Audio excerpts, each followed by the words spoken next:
The amount of control that money has over us, and especially teenagers, is shocking and fascinating. Have you ever thought about how much control money has over teenagers? Well, I actually conducted a survey with the grade 9 and grade 10s regarding their values and their life, as well as their future career. And the first question that I asked them was, what do you value the most in life? And as we can see from the data, there's a tie between money and health for what students value the most in life, both at 28%. And we can look at some of their justifications for that. So students believe that money is the ultimate and end goal of life, and that's the only reason that they're going to school for instance. And also that money can buy absolutely everything else in life, which is often not true. And there are some other instances where we can see that students clearly don't really understand what they want in life and are kind of just blindly choosing money. And the second question that I asked them was, what's the most important consideration when it comes to choosing a profession? And as we can see from the data, 42% of these students who answered the survey chose salary as their top consideration. And undeniably, choosing your future career is one of the most important decisions teenagers can make. And yet still, so many students are basing this important decision off of money. And their explanations for these are that that's the only reason that they're working for, and that money, again, can buy everything in life. And again, there are some other students who also, again, don't really understand what they really want and are just blindly letting money take absolute control of their life. Well, don't you find this a problem? That students are choosing and dreaming about making as much money as possible while facing ample of opportunities for a bright and free future. Money should help you live the life you want and improve the quality of your life, but it should not be in control of your life. It is therefore important for teenagers to understand that there's much more to life than money before they make money their ultimate and end goal of life, and later on realizing that money can't always satisfy the life that one desires. So, why not we rethink the way we view money? The first aspect that I'll touch upon is how following your dreams and passion is actually the better way to go. First of all, it brings you more joy because you're doing what you want, and it makes you healthier mentally as well as physically as you stress less, have more fun, and you're also living up to your own values. Also, it motivates you to work harder and achieve your goals because you're doing what you want, you're learning faster, and you're aligning with your true self. And a famous example of how following your dreams and passion actually leads to success is J.K. Rowling. And yes, indeed, she is the incredible woman who wrote the famous novel Harry Potter. But did you know that before she wrote the novel, she actually just got a divorce with her husband, was on financial aid, and couldn't even afford feeding her baby, photo printing a novel, or even buying a laptop? And despite knowing and understanding that writing books is not the most promising way of making money, and has a very small chance of getting rich, she still chose to follow her dreams and passion, and that's why she ended becoming very successful.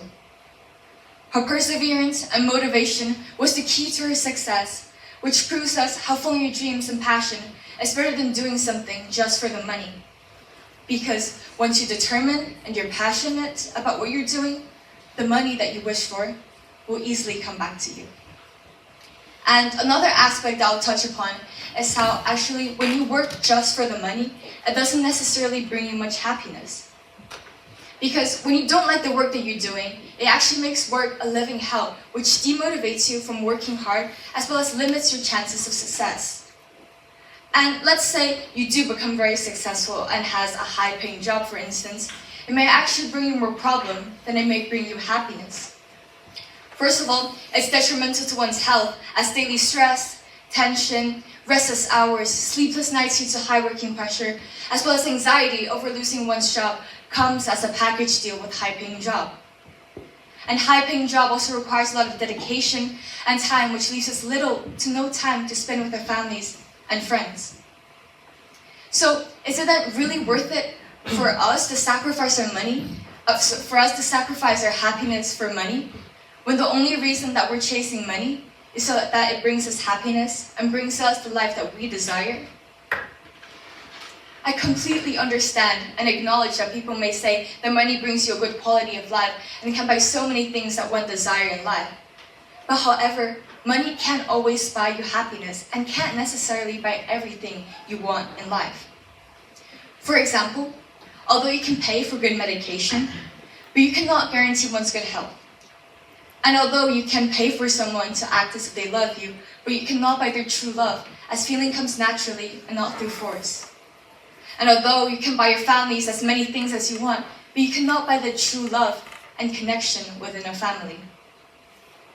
The good quality of life that money brings us merely refers to the materialistic aspects of life and often neglects the spiritual aspects of life, such as values, memories, as well as connections. And fulfilling one's physical and materialistic needs doesn't make one necessarily more satisfied with their life, as the spiritual aspects of life cannot be bought with money and often have a larger and deeper impact on all of us. So, if you ever find yourself blinded by money from the vast possibilities of life, you should take a second and reconsider the role that money plays in your life. And you can start off by understanding what your true values are. And you can do that by listing times or moments where you felt really happy and satisfied, and just try to reflect and understand why you felt that way. Or you can make a list of things that you find very valuable in life and order them from the most to the least important. Or you can even talk to a trusted adult, such as your parents, and maybe they can help you and guide you to understand what your values are. And once you understand what you truly value in life, you should let that guide you through your life as well as your decisions, because in the end, that will help you live the life that you want and that you find value in. And it's completely okay for you to still believe that money is the most important and most valuable thing in life to you after you've deeply considered what you want, because everybody have different values and also come from different backgrounds. But just make sure that you're living the life that you desire, that you find value in, and you're not going to leave any regrets. I'm not here to deny the importance of money or criticize people's desire for money. I'm simply here to make sure that teenagers understand that there's so much more to life than money, before they let money take absolute control of their life, and later on realizing that that's not the life that they really want to live in, because they didn't follow their passion and values early on. So, don't blindly become money's slave and chase money around your whole life. Follow your dreams, passion, and values instead, and let them help you and guide you through your life as well as your decisions. Because then you'll be surprised to see how easily money, as well as happiness, will come back to you. Thank you.